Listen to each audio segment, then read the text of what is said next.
Hi guys, my name's Anthony Cummins and I published the Book of the Ninja, the Bansen Shukai, and I'm going to show you today how the Discovery Channel and Ancient Histories got it wrong. Now a few years ago, before I put my team together and we got this translated, is the Ancient Discoveries did a section on ninja and decided they were going to teach about how they ninja used shuriken and to throw shuriken.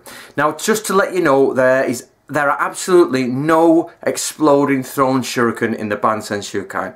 They did exist in Japan, however, they claim to have done the research from the book, or the manual called the Bansen Shukai. Well, here it is, and I'm telling you, there is no exploding shuriken in there. I'm the author of this book, and I know full well there's not. So, I'm going to let you watch the program, and I'll hopefully give a couple of pointers as we go along. The most dangerous secret agents were trained to kill, silently, almost invisibly. In the 15th century, history's most mysterious assassins were the ninja, who struck fear in the nation of Japan. The dark arts of the ninja are still shrouded in secrecy, even now.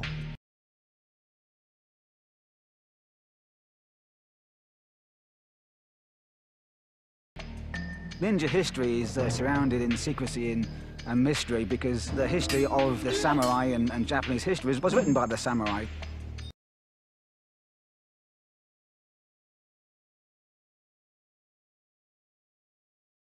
Mark Moore is a modern-day ninja practitioner.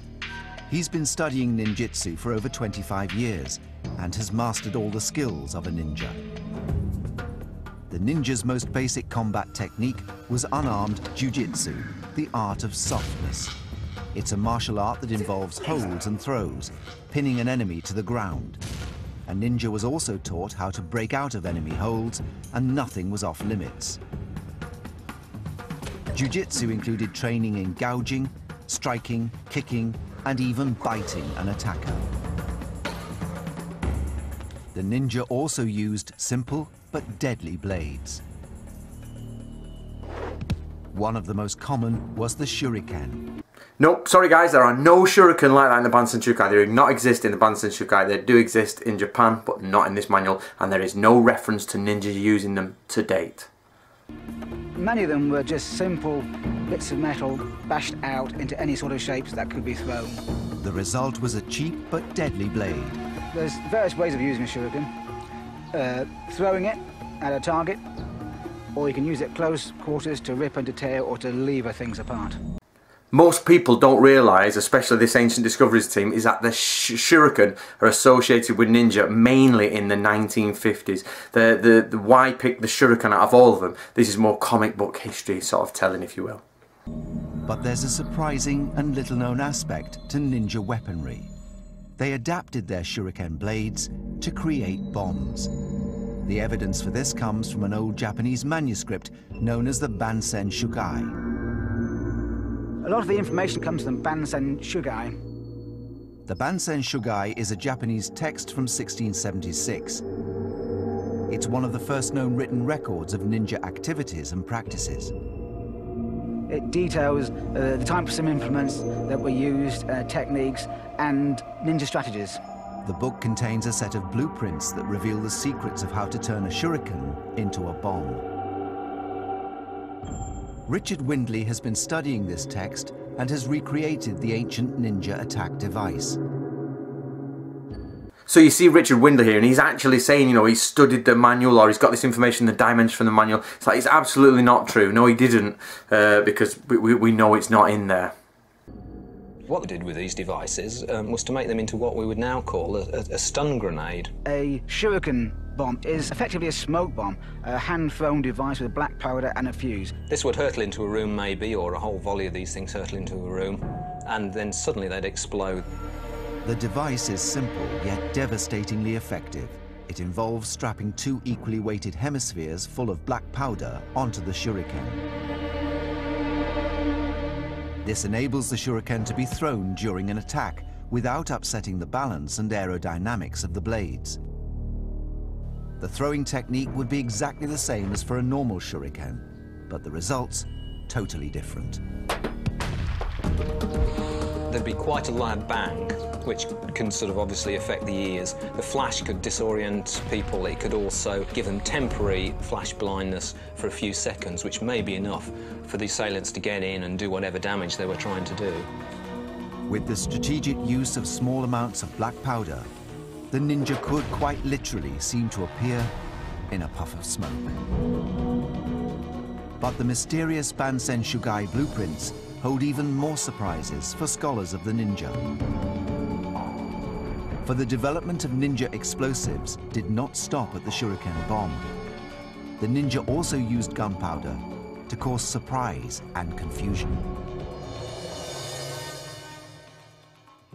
So we know from the manuals that some of these bamboo devices were used singly, like the grenades, but they also speak of multiple ones. So these might have been full-size ones, or they might actually have been smaller ones, which were used more, not to cause damage, but to cause disruption.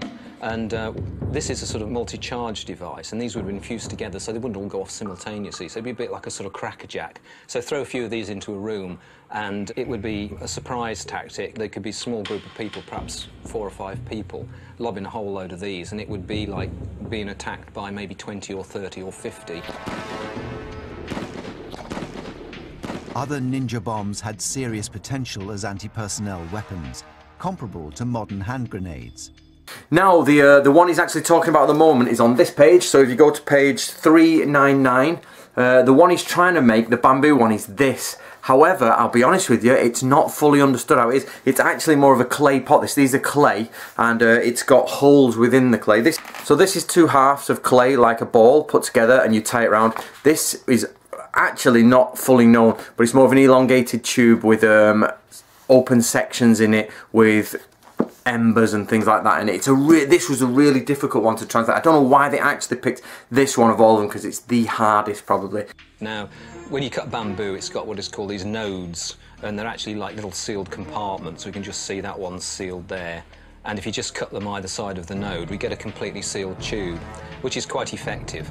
I've drilled a hole in these to fill them with, to put the gunpowder in, then a little plug which would be glued in with some sort of resin adhesive, and then we put the fuse through the little hole in the top. Light the fuse, lob this thing, and you've got quite an effective grenade. We're trying to simulate one of these grenades going off just as it's passing someone's body. This would be coming through the air at a fair speed, and we'll place this dummy here so that we can get some idea of how much damage this thing would do to the human body.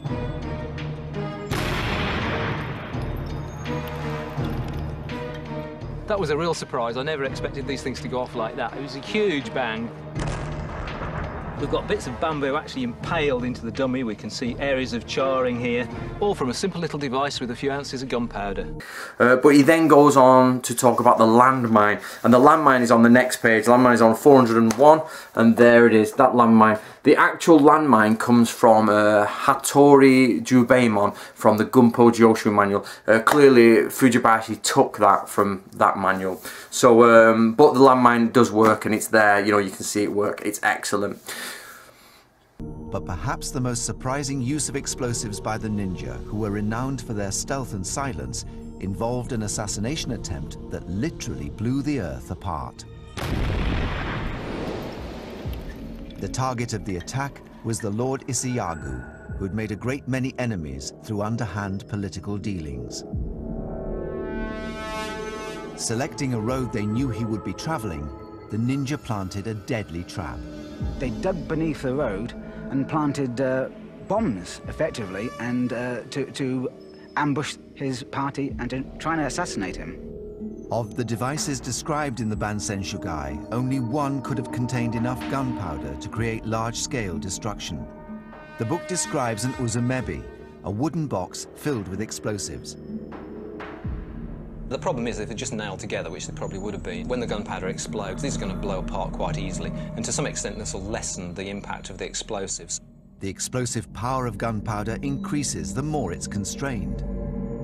One of the simplest methods of constraining them a bit more would be to bind them with rope. But could these incredibly simple devices really explode with enough force to collapse the foundations of a road? What we really need to do is explode a few of these things and just get a rough idea of whether they do the kind of damage that is commensurate with the damage that was done in the tail. Using materials similar to that of the soft earthen roads of ancient Japan, we're going to test how powerful an Uzumebi bomb could be. The fuse would have been of black powder, lit from a hiding place some distance away.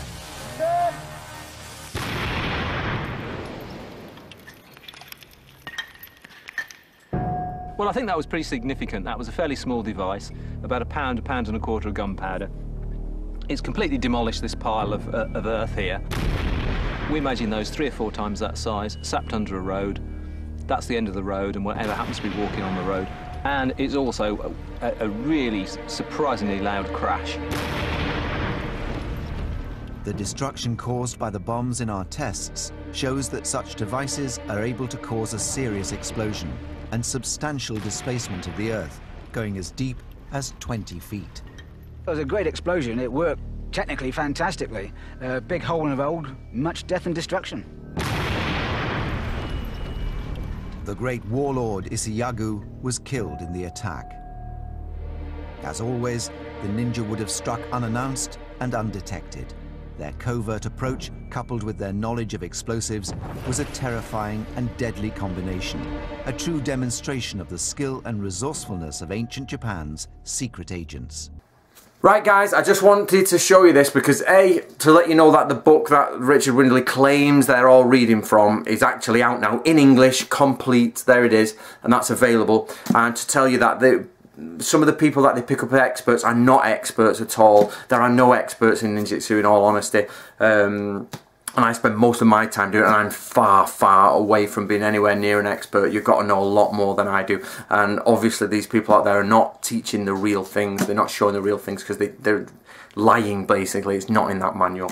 So what I want you to do is remember is that the history of the ninja is only just been uncovered in literally since about the year 2000. The rest of it was pretty much bogus before that. There was lots of like pretend history on it. So please do your best, come along and read this, come along and see what the Bansen Shukai is actually about and see what's in there.